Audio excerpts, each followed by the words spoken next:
Good afternoon, everybody. How we doing? Good. Good to see you all. So as you know, the president just landed in China a few hours ago.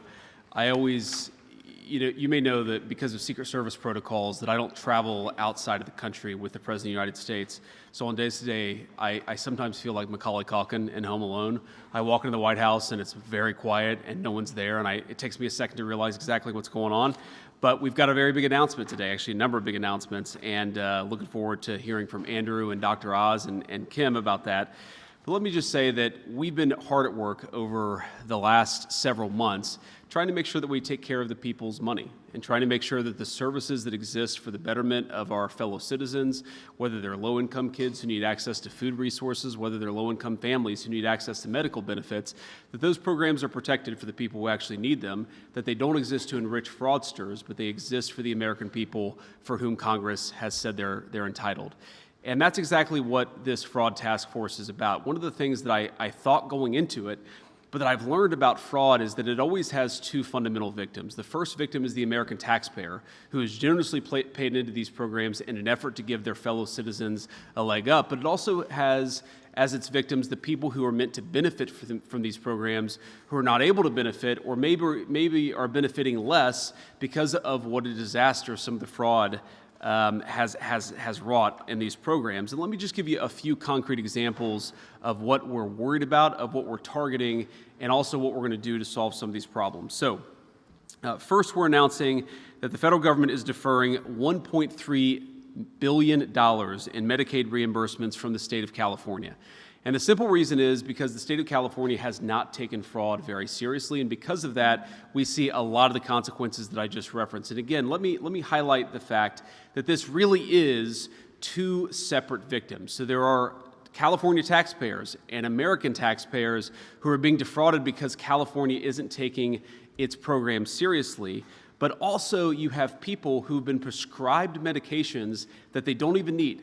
Sometimes they've had drugs put into their bodies that they don't need because fraudsters have actually encouraged false prescriptions and false administration of medications. So think about this. You're just a person trying to go see a doctor. You assume that your doctor is doing the right thing, but these fraudulent healthcare providers are getting rich by giving people medications they don't even need. It's a defrauding of the American taxpayer, but it's a violation of the trust that should exist between every American and the people who prescribe the medications. That's one thing that we're targeting, and this is why we're taking this action, is because we want California to get serious about this fraud.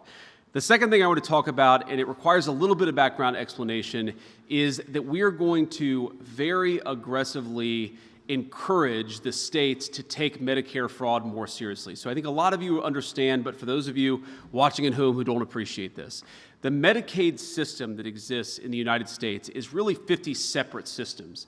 The federal government pays most of the Medicaid money, but then each of the individual states actually administers the Medicaid program. Now, we have red states and blue states that go after fraud aggressively, but we also unfortunately have some states, mostly blue states unfortunately, that do not take Medicaid fraud very seriously. So you have what's called Medicaid Fraud Control Units, or MFCUs.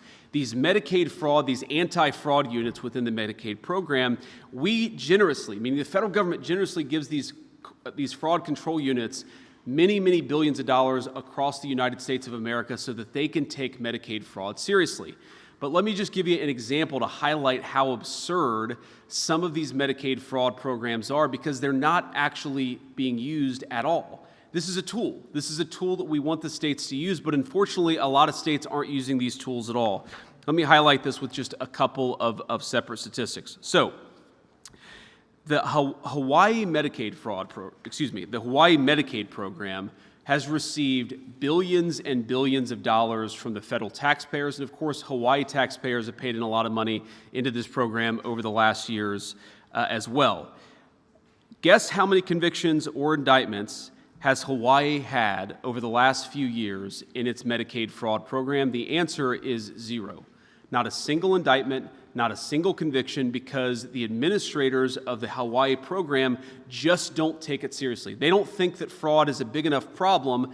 They don't care about protecting resources. They don't care about protecting that Medicaid program. So what does that mean? That means that if you're committing fraud in Medicaid in Hawaii, at least up until now, hopefully now they're going to take it seriously, you have had effectively free reign from the government of Hawaii to commit as much fraud as you want.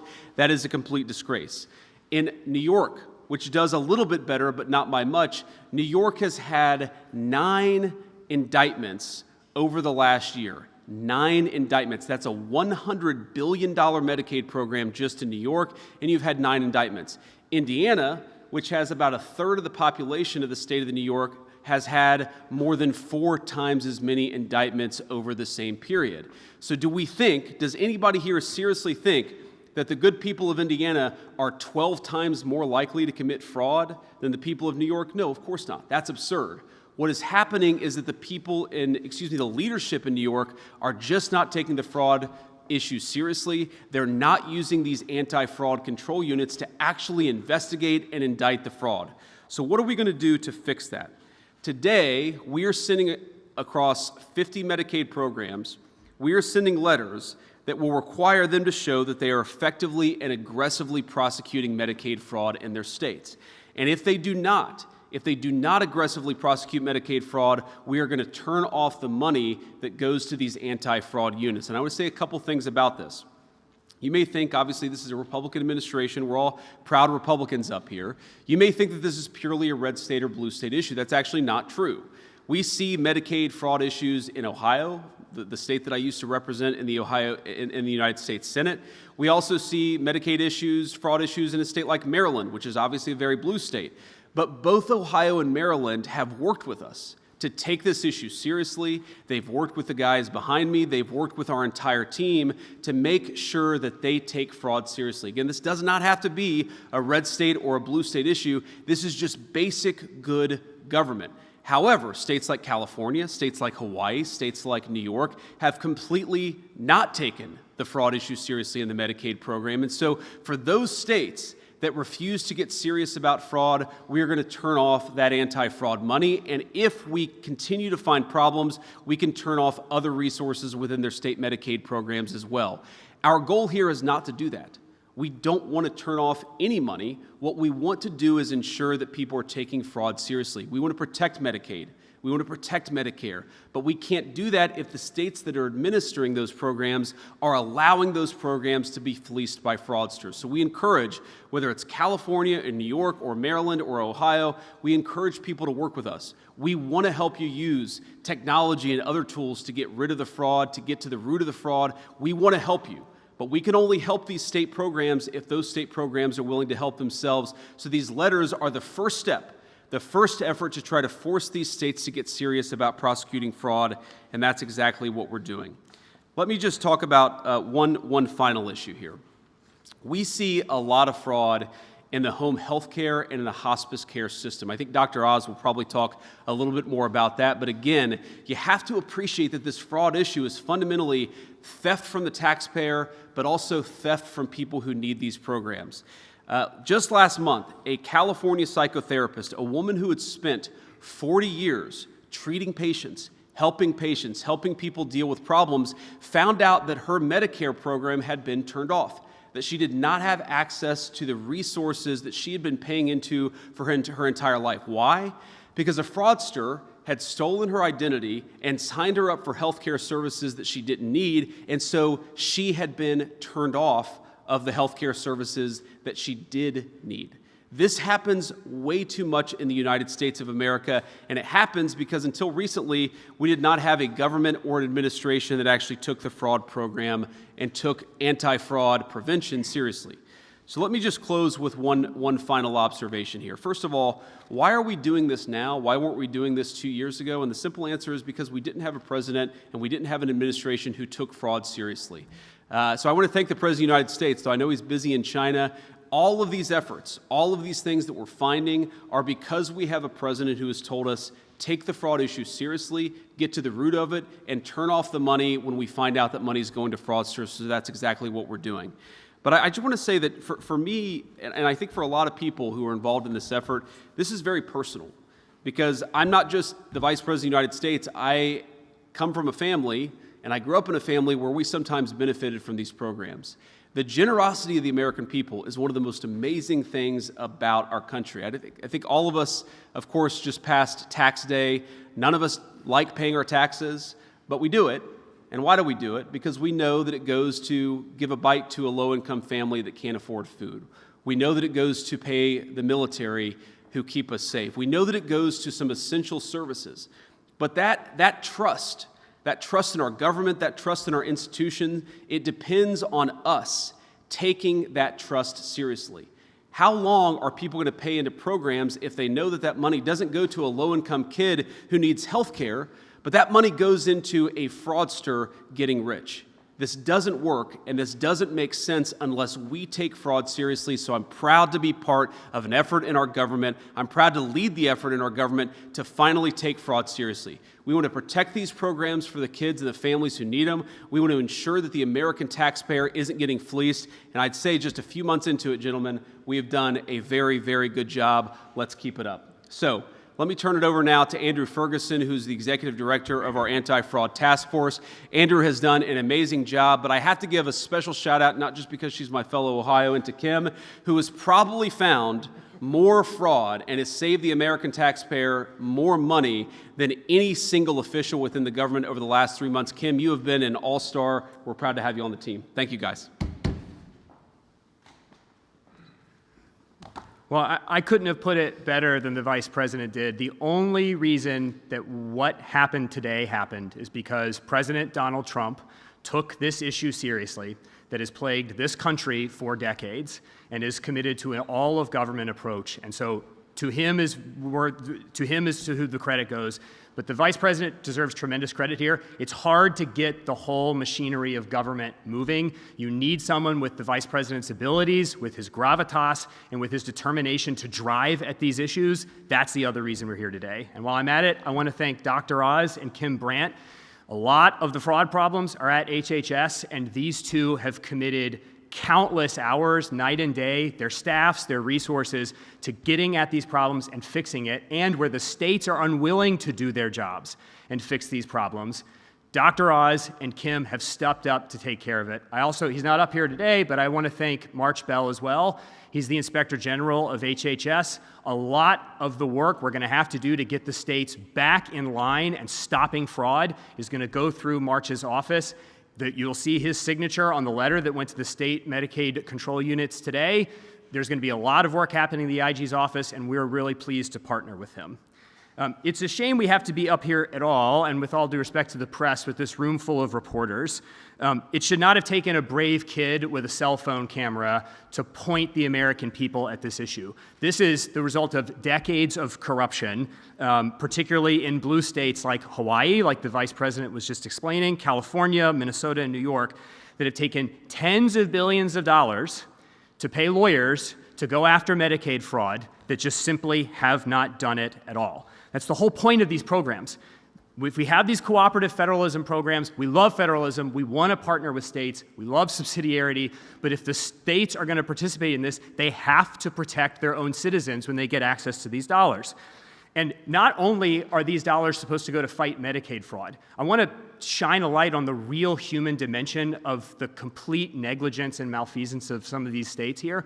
One of the things they are obliged by law to do is stop elder abuse. That is one of the express commands that Medicaid fraud control units are given, is you are supposed to police Medicaid abuse and elder abuse in the Medicare system too, where so many of America's elderly citizens receive care.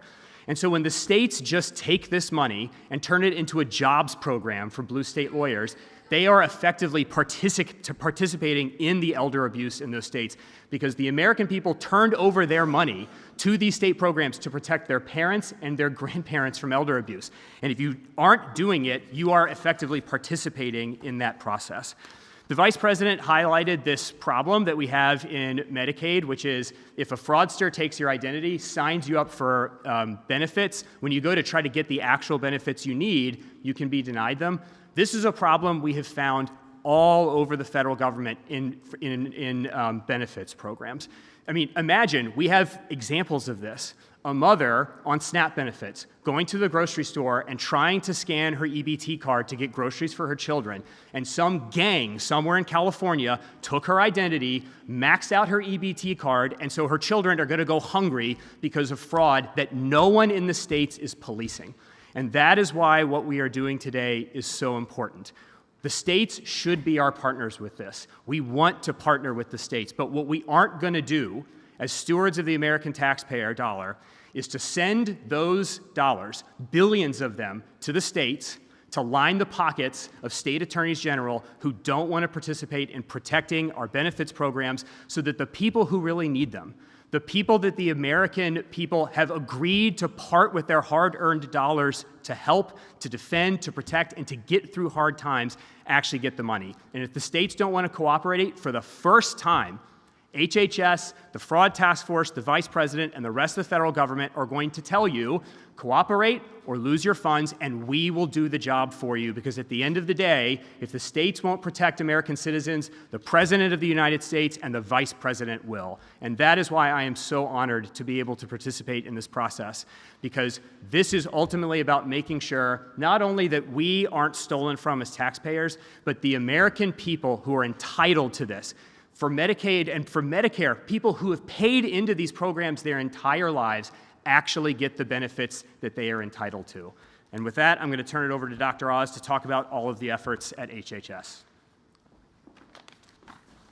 Thank you, Andrew. Mr. Vice President, thank you for the leadership, the spirited desire to harness a group of stallions. They're back there, by the way, if you want to see the men and women who are leading the task force. They're at the back of the room, but they've done all the work that allowed us to come up here. In February, we had the largest anti-fraud announcement from CMS the day after the State of the Union address, in which the President created this task force and appointed the Vice President to lead it. Today's effort is larger. It's much larger. And there's a reason for that. Half of the fraud, we believe, in the federal government could be coming out of healthcare services. We're a large rhino that can be stabbed effortlessly by foreign governments, like syndicated criminal entities, and smaller time operators who can take advantage of the system with, as Andrew pointed out, as little as a Medicare beneficiary number, which is basically a credit card, to defraud this system. Unfortunately, that results in about $100 billion of estimated theft just from Medicare and Medicaid. That, just to put it in the context of affordability, which is a very important subtext of this discussion, we would be able to double the life expectancy of the Medicare Trust Fund if we could deal with the fraud issues just in Medicare. So anyone who's out there working their tail off, hoping Medicare will be there with them and for them, and we know many young Americans don't think that's going to be the case, it will be the case. If we take the fraud out, it'll be there for you and your children as well. And stopping this as a means of extending the Medicare Trust Fund is a noble purpose, but as has been pointed out by the Vice President and Mr. Ferguson, it is about the human costs. Because if these fraudsters are willing to take your money, they will definitely steal your life and take your health along the way. So let's transition to the 5 major actions. I'm going to go through them in order. I'll share them with Kim, who her nickname is Killer Kim. Mr. Vice President, you'll learn why in a second. She is unstoppable, and you want federal employees like Kim out there like bulldogs going after this fraud. It's right there for us to find. And if we have partnership with the states, it'll help a lot. First, we need a better nickname for her if she's going to work in healthcare. She's a Buckeye. She's a Buckeye, so I gave her a choice. Is that a typical name in Ohio? I don't, not that Okay. California Medicaid deferral that the Vice President mentioned is $1.34 billion. Their submissions of Medicare records in the backup estimates are generating major red flags for us. And we have looked carefully at these records. We are allowed to audit, looking back for a quarter. Dan Brillman, Capri Snap, who lead the Medicaid program, spearheaded this effort with a great team.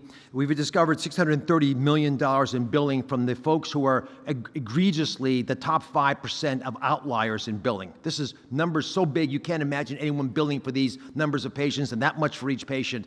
And so we're asking California to clarify for us how it got there. Second big area of observation is when you bill within a state, you should be comparable to the states around you. But in California, that's not been the case. In California, the growth of spending in personal care services, in-home services, is twice the rate of the average of the rest of the country. Let me say that again. The rest of the country is at one number. California is twice that number in its growth rate. We estimate there's $500 million that could be at risk, taken from federal taxpayers. That means people in New Mexico, which is a blue state, are paying extra taxes so that California can get away with something that they can't defend. So there's $500 million there we're going to defer till they can show us more convincingly why that's the case. And there's another $200 million that we're stopping in questionable expenditures. Much of that is linked to immigration-related costs. You know, folks who are undocumented, and we're not sure why we're paying for this. And as you know from the Working Families Tax Cut legislation, which I'm going to emphasize is a program that saved Medicaid. The President and Congress saved Medicaid with that bill. That became legislation. There's another $200 million at risk there. Added together, $1.34 billion. It's the largest deferral we've ever made. We're making it for a good reason. We'd like the state to at least come to the table and explain to us how these outlier payments have been generated. Second major issue is home health care fraud and hospice fraud. So let's just clear this up. Hospice, end of life, designed 40 years ago, a beautiful program that's designed to take care of you because you have cancer and you're not going to survive more than 6 months. To do that, the federal government says, we're going to trade your Medicare benefit for hospice benefit. So you give up Medicare, because why would you want to have coverage for things you're never going to use? You're dying. You want to die with dignity and grace. It's a beautiful program. Unfortunately, in California and other states, fraudsters have stolen your Medicare number, taken it, and given you hospice you didn't want, which means if you get sick and go to the ER, you're not getting care. And you can't even find out what happened because you weren't in the mix of this. There have been a lot of people complaining about this over the years, including people that should have been listened to, like the Auditor General of California, who in 2022 raised this issue to the current governor, and for some reason they have not taken action. Unfortunately, we have a reality that, again, we got to face. A third of all hospices, a third of all these programs in the entire country are in Los Angeles. Ask yourself, how is that possible? It's not. There are not that many people dying in Los Angeles. We're not talking about California, just Los Angeles. So Kim and the team, with Janina Ugo and a bunch of other great folks, went through the list of all the people, and we believe that at least half of the hospices in the entire area around Los Angeles are fraudulent. And today we announced 800 of those hospices have been suspended. That's getting us close to where we think we should be. 800 hospices that last year charged the federal taxpayer $1.4 billion will no longer be paid. Now, Mr. Vice President, if your core business was shut down by the federal government, would you call? Yes. You would call. Crickets. We have less than 20 who have complained. We're not even sure those are legitimate. 800 hospices shut down, and we're not hearing much. It's crickets out there. So we believe we're on the right path here. Next is a nationwide moratorium on all new hospice and home health care. Why is that possible? Because when we squeeze the balloon in California and slow their growth of hospice and now take away 800 the payments to 800 hospices, we know what those fraudsters do. They move to nearby Nevada. Next door, Nevada has a 7-fold increase in hospice already. Arizona, Texas, they're moving across the country. So we've today announcing a moratorium nationally. There will be no new hospices or home health care open in this country. If you have the program now, you can keep it. You can go to ones that already exist. We're not taking away any services, but there will be no new ones, licenses granted until we can figure out a better way of working across government. Let me highlight this, because when Andrew, who's leading, and the Vice President are chairing this task force, it's very simple. You have CMS, you have OIG, March Bell sitting over there. You have the Department of Justice, you have the FBI, you have Treasury. You put those things together, you make a powerful fist. And that's the fist we're going to punch through bureaucracies and realities that are stopping our ability to protect the American people. I'm going to leave you one last thought, and then I'm going to ask Kim to cover some of the issues around the Mufukos and the Medicaid war room that she's creating. It is a reality that states are all over the place in their desire to partner with the Vice President in this task force. There was a letter sent out 2 weeks ago asking every single state to respond within 10 days to whether or not they will be willing to revalidate their providers. What that means is if you're providing home health care services, which are unlicensed people, providing services in undocumented areas that are unverifiable right now in many instances, basically you're having your kids carry the groceries upstairs for you. These are services your family used to provide for you. We asked all the states to work with us to validate if these are legitimate services from legitimate providers. Every single state responded. So contrary to the narrative around red and blue, every state wants to protect their citizens. Some are just more competent or brave enough to actually make those steps. And for some reasons, as you heard today, California has been lax in this endeavor. We hope this wake-up call will be heard loudly across the beautiful state of California, whose people we're trying to protect, sometimes from their own leaders. Kim? So when we took office a little over a year ago, we were looking at the fraud and abuse issue and saw that it was all pay and chase. We were going after the money after it was already out the door. And so we thought there surely has to be a better way.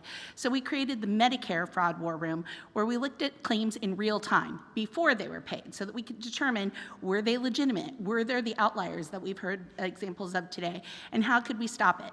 Over the past year, since the Medicare War Room started on March 31st of last year, we have stopped over $2 billion from going out the door just by targeting those high-risk providers. Recently, a couple of weeks ago, we've decided to take it a step further, and we're now doing a Medicaid war room. And what's unique about this is it's the first time that we've ever partnered across the board with our law enforcement partners, the HHS-OIG, DOJ, the states, the MFUCAs, the Medicare Fraud Control Units, all working together for the first time to look at Medicaid claims in real time and be able to determine how we can stop those payments from going out the door, to stop the instances of an 89-year-old woman who had over 5,000 skin substitutes, or to stop the types of things that are just really aberrantly ridiculous.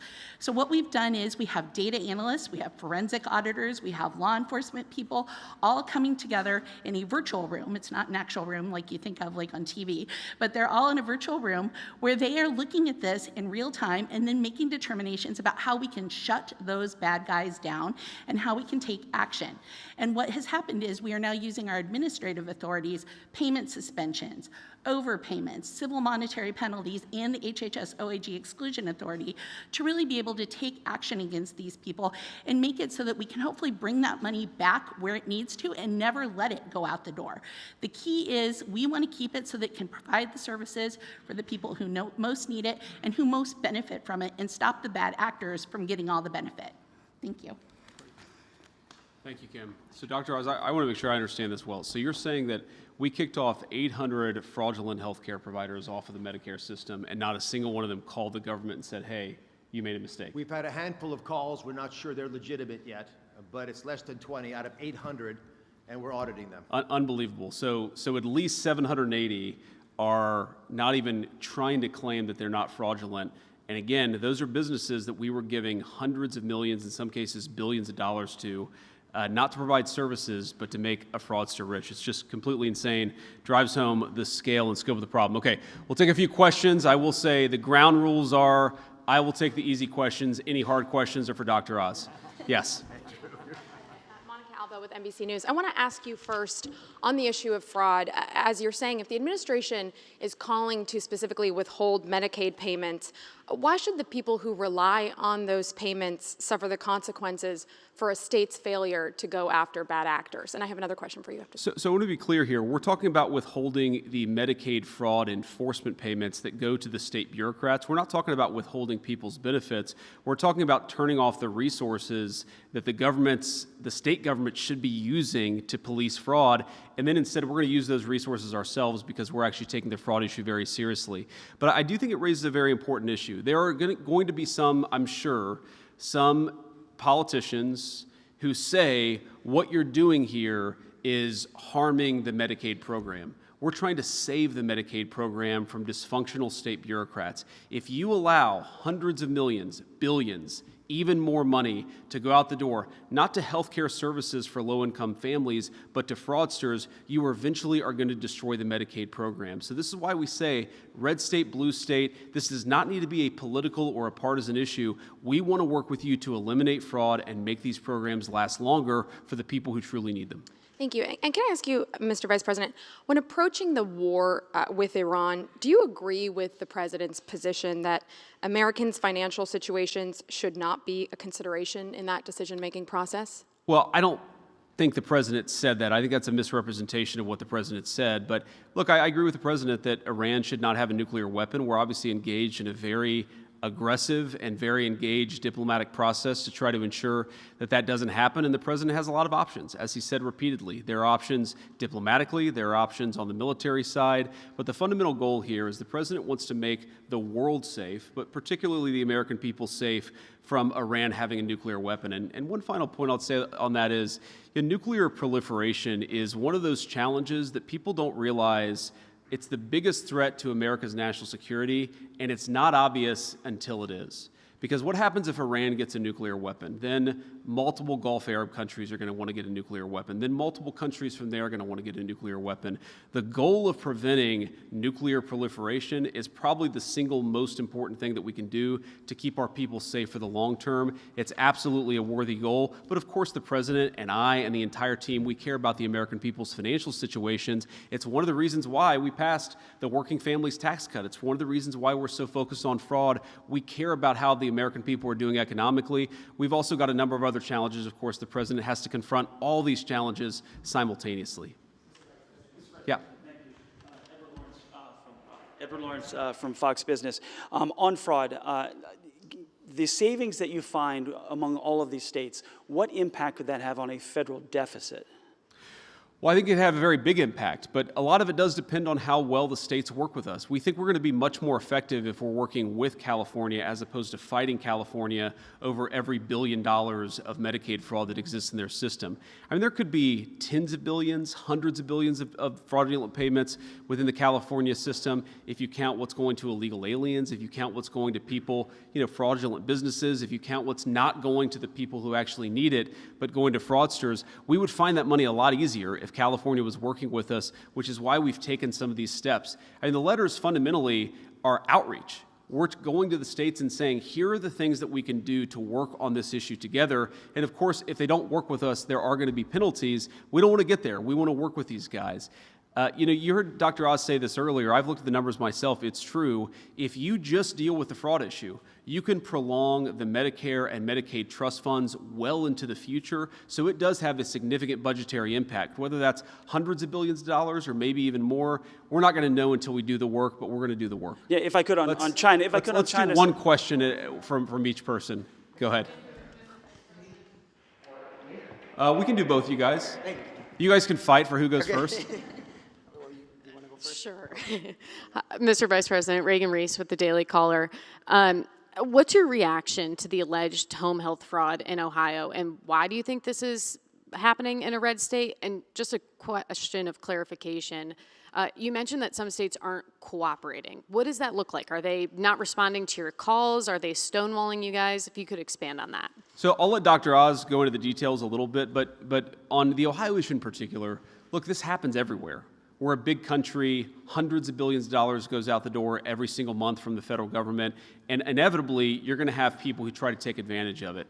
What bothers me is not that you have a few fraudsters out there, it's that the government hasn't taken seriously pushing it back. You're always going to have bad people. You're always going to have a few bad apples try to take advantage of the system. What's so unique about this country until recently is that we didn't take that seriously. We didn't try to push back against the fraud, and that's what's changed. When I talk about cooperating with these various states, and again, we've had some good cooperation with both red states and blue states, it's very context specific. But for example, let's say that we know we have a number of fraudulent Medicare or Medicaid providers. Working with the federal government to identify who those are, to kick them off the rolls so that when those companies, those fraudulent companies submit a reimbursement, they don't actually get any money in return. Now, sometimes the federal government has a better perspective on that, sometimes the states do, but that's one example of ensuring that local providers that are fraudulent are not able to get reimbursed or not able to get access to the resources. That's just one example. Dr. Oz, I'm sure you probably have 100 more in that brain of yours. Very succinctly, Minnesota, which we announced the deferment there when the Vice President and I were in this room several months ago, sued us. And we're trying to get them to wake up to a problem. The amount that we deferred was a small percentage of their rainy day fund. They sued us and sought a temporary restraining order. That's not what a partner does. The judge did not give them a temporary restraining order. We're going to California now in part because we couldn't get them to respond on things that we think they should have taken proactive steps on. If they've been warned for at least 4 years by their own auditor general that there's a massive problem with hospice and they don't deal with it, it pollutes the entire ecosystem. It creates corruption that rots the foundation of who we are. So on the 19th of December, after it had gone through all the different processes, the State Department of Health in California was going to mandate by the first of the year that you cannot have more than one hospice per provider. This is a red flag issue. Why would a doctor need to have 20 hospices? You have one hospice, do it right. They do 20 hospices because they're taking bribes, they're selling their license and their soul. For reasons we don't understand, and I'd love to pose that right here to the state of California, someone very senior in their government pulled down that rule, never let it issue, and we never got help from them. That's why we went out the first week of January to say, what's going on here? And we find out that, as the Vice President mentioned, the Medicare fraud detection units sometimes are not being enabled to do their jobs. These are the kinds of behaviors that people take when they're trying to hide the ball. And the question I'd love to ask the media to opine amongst yourselves, we're debating it as a task force, is do the governors always feel that fraud in Medicaid is a flaw? Or are there sometimes some reasons why it might be a benefit? It might be a feature of the way they're running Medicaid. The same way we had to stop legalized money laundering through state-directed payments and provider taxes in the Working Families Tax Cut legislation, we are concerned that some governors see these programs as jobs programs. And there are downstream impact of that resembles political patronage that we're very serious about. Mr. Vice President, Yep. Thank you so much. Leonardo Feldman with Newsweek. Can you tell me a little bit about, the president has been toying this idea of a joint ticket between you and Rubio. What do you think about that? Oh, man. What I think is there are a few topics that I want to talk about less than what office I'm going to run for years down the road when I'm having a good time and trying to do good work in the job that the American people already elected me to do. Look, as I've answered this question probably in any number of ways.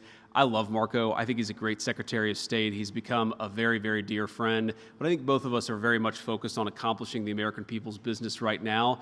If I was the American people, there are few things that I would hate more than a person who's barely been in one office for a year and a half, who's angling for a job 2.5 years down the road. Let's do a good job now. We are. We just got to keep at it. Go ahead. Oh, God. Just quick, I have a fraud question. This is Kit with CNN. It's not us who are bringing this up. A couple days ago, Trump made this statement to people in the Rose Garden. Why do you think he does that? Do you think it's a little bit of toying with you both over your succession? Why do you think he brings that up? Just number one. Well, I just don't think it sounds like the President of the United States to have a televised competition for who would succeed him as his apprentice. I just think that's not at all what you would expect the President to do. But no, I think the President, he's always been fascinated by politics. If you talk to him, he was fascinated by politics 30 years before he ever ran for office. So I think it's natural for him to, joke around with us a little bit, to play around with the idea. But I can tell you the President is as focused as any of us on making sure we do as good of a job now for the American people. Can you preview your trip to Maine tomorrow? You said that you're going to combat fraud. What are you going to be announcing, and are you engaging in good faith with the governor there about efforts? She said that she responded to a CMS letter. Just curious if there's any back and forth between you both. Yeah, there's been some back and forth. We'd love to have a better conversation, a better relationship, and work very deliberately on this question of fraud. And certainly have an open hand, have an open heart in this White House to working with anybody, including the governor of Maine. I'm not going to tell you everything I'm going to say tomorrow in Maine, because if I did that, why would I go to Maine tomorrow? But I'm looking forward to it. It's a beautiful time of year to be in the state of Maine. We're going to campaign a little bit with Paul LePage and talk about the fraud efforts that we have going on, and talk about a few other things as well. Thank you. Mr. Vice President, this is Elizabeth Mitchell with the Daily Signal. The Fraud Task Force and ICE identified more than 10,000 alleged cases of fraud in the optional practical training program. Some Republicans have been calling for this program to end in light of this. Is the Trump administration looking into changes to this program in light of the fraud? Sorry, changes to which program in particular? The optional practical training program. Yeah, so we're looking into a lot of this stuff, and the fundamental question obviously is we want to save the American people money, but we're also trying to preserve programs that exist for the benefit of the American people. We're also trying to make sure that we do this in a way that's defensible, that's not going to get challenged in a court, or if it does get challenged in a court, where we can defend things. So, Dr. Oz, do you want to say anything about that particular program? We're looking at everything. I will tell you that once a week I get an update from Andrew and from the team on the number of things that we found in the anti-fraud task force, and it's kind of shocking. People, I go on the road and talk to, a lot of folks out there. I was in Iowa last week, and one of the most common questions I got was, is the anti-fraud thing, is it hard? And I'm almost confused by the question because, unfortunately, there's so much fraud in the federal government. There was so much that we allowed to accumulate over the 4 years of the Biden administration and, frankly, probably over 40 years of bad American governance. There is so much fraud for us to go after. What we're trying to do is go after the highest value targets and the things that preserve these programs for the American people. Yes, sir. Record piece with the Federalist. Thank you. You said that administrators they don't care or that they're neglectful with the funding, but does your team think that there are bureaucrats in federal or state governments who are actually complicit in helping fraudsters? Well, we think it's possible, right? I don't want to prejudge these things, but we've certainly seen reports of, for example, Gavin Newsom in California or Tim Walz in Minnesota getting these reports that there were fraudulent activities happening in their states and then looking the other way. Whether that rises to the level of criminal conduct, I don't know, but we're certainly looking into it because as much as we care about protecting these programs, we also care about ensuring that federal and state officers aren't violating the law. And if they are violating the law, then of course we have to prosecute them. That's an important part of equal justice under law. So we're looking into this stuff, but I can't commit to it because unlike the last administration, we tend to only prosecute people when they've actually violated the law, not just because they have the wrong political affiliation. Yeah, go ahead. Dead Americans on food stamps. I'll do this again. Dead Americans on food stamps, you mentioned the other day, 186,000 dead Americans, to your knowledge, are receiving food stamps. Are you confident that you can get that number down to zero? Well, I want to be clear, I don't actually think 186,000 dead Americans are receiving food stamps because that would be impossible. I don't think that we have 186,000 ghosts walking into the grocery store and achieving benefits. I think that we have people who are claiming that they are getting food stamp benefits. They're using the identity of a dead person. So it's very much a living person. It's a living fraudster who's stealing the identity of a dead American. I just want to be very clear about that. But look, we know this is happening. We think that it's costing the American people hundreds of billions of dollars. By the way, another hidden cost of fraud is that it drives up the cost of goods for everybody. Because if you've got hundreds of billions of dollars chasing food that is going to dead Americans, living fraudsters, that's going to raise costs for everybody. So it actually is one of these things that has multiple victims, including the fact that it's driving up the cost of good for other Americans. And on the yes, China all the way in the summit, back. No, sorry, man. You got two, I think. I really like your jacket, but still only one question. I'm going to stick to my rule here. Thank you, Mr. Vice President. Daniel Baldwin, One American News. You spoke a little bit about states cooperating, and that was a big theme the first time you and Dr. Oz came here and spoke to us about the Minnesota Medicare payments. Sure. You referenced Maryland as a blue state that's cooperating. You mentioned red states that were cooperating. Have you guys been successful in putting up any guardrails with states that have cooperated thus far, and what do those guardrails look like? Well, the biggest guardrail is the one that we announced today, which is that if you have all of this money that's going for Medicare fraud prevention or Medicaid fraud prevention and you're not actually using it, we're going to take that money back and use it with our prosecutors and our investigators to ensure that we're actually looking at fraud.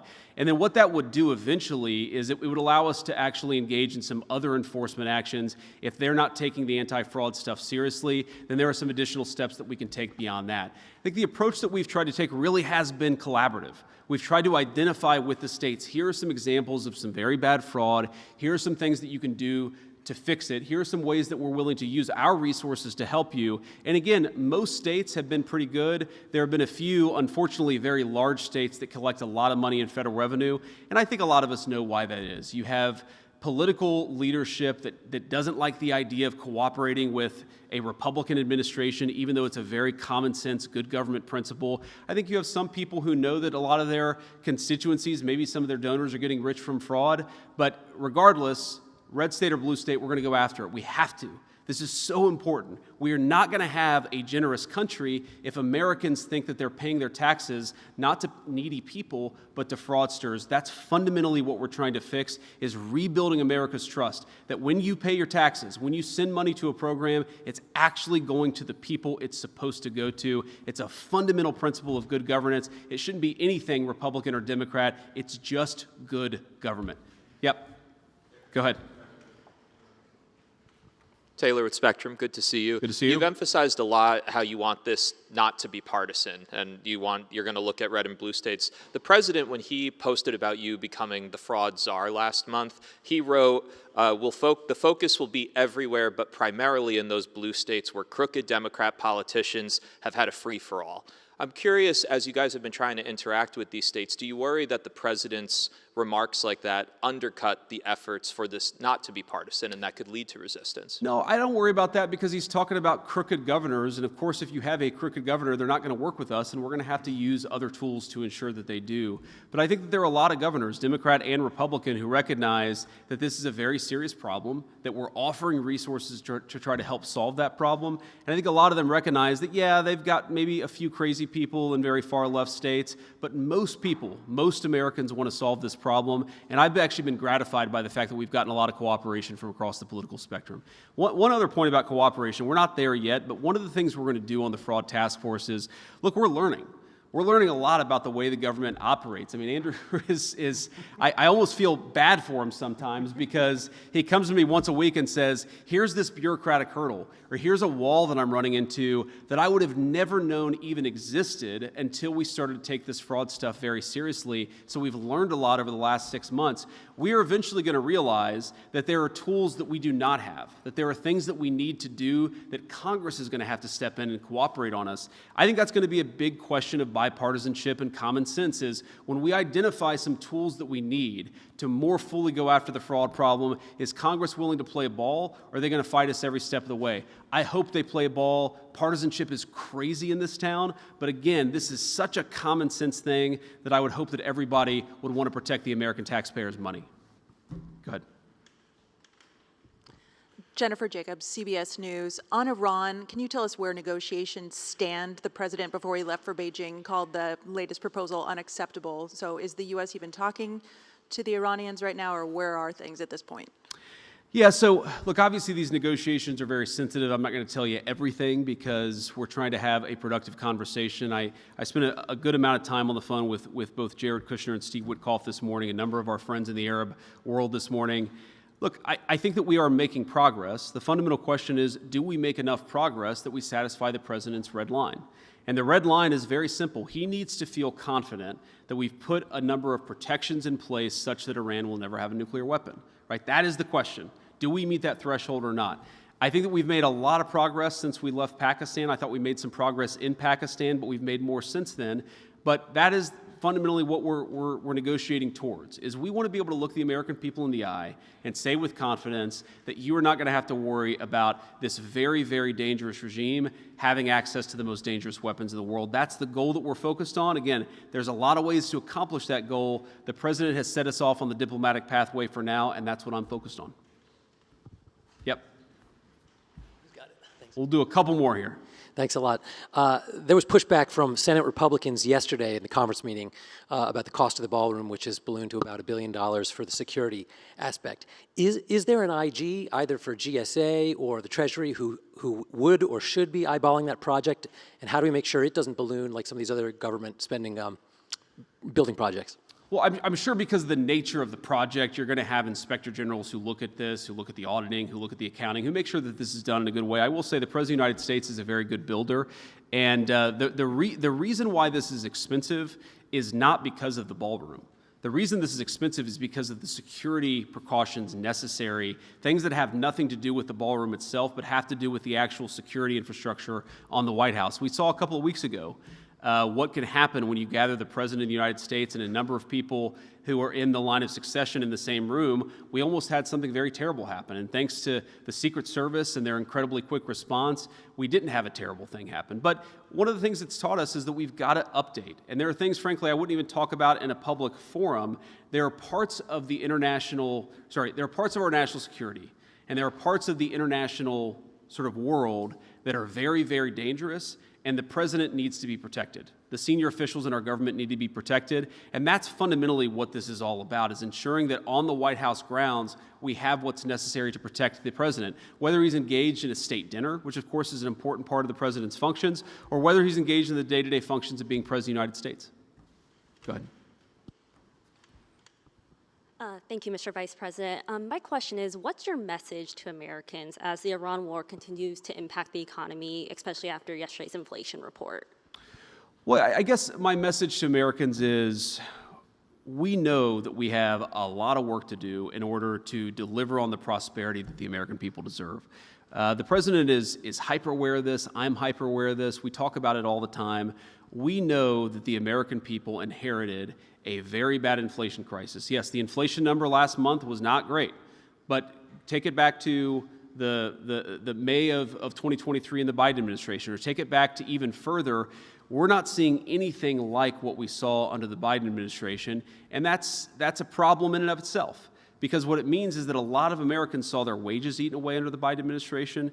They saw the values of their paycheck eaten away during the Biden administration. And one of the things we were elected to do, of course, was to fix that problem. And I promise you the president is laser focused every day on fixing that problem. Now, what I will also say is that whether it's the working families tax cuts, putting more money in the pockets of the American people, whether it's bringing a lot of investment into the United States so that we can build the factories and the jobs of the future, the president's laser focused. This stuff does take time.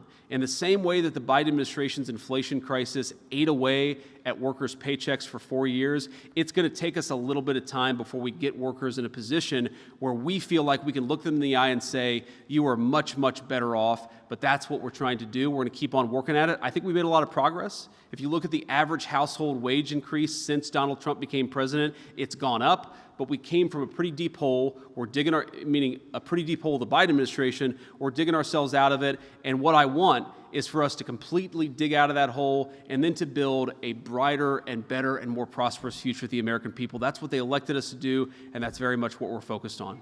Sir. Thank you, Mr. Vice President. Can we quantify the amount of fraud that's related to illegal immigrants?